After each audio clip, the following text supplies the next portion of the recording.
In the midst of a storm, Job questioned the mysteries of creation. God answered from the whirlwind, revealing the secrets of lightning and thunder. "Can you send forth lightning?" he asked, illustrating his power and wisdom.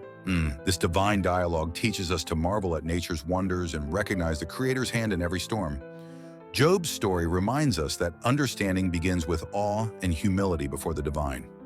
As we ponder the principles of lightning and thunder, we are invited to seek deeper truths and embrace the wisdom that transcends time.